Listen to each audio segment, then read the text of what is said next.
The optical from GPON port 1 to a split 1 to 32 split. Then the optical from the 32 split to the 1 to 4 split to on you.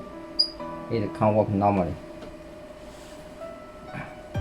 By 2 split, the optical power is -21. Okay.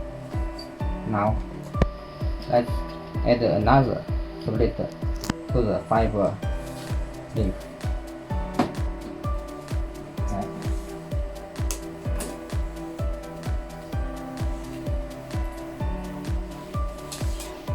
The optical power. Now put to the another split. Okay.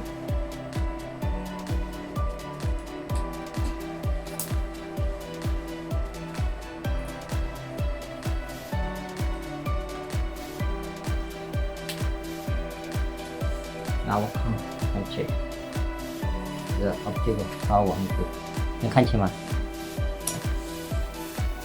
？Okay.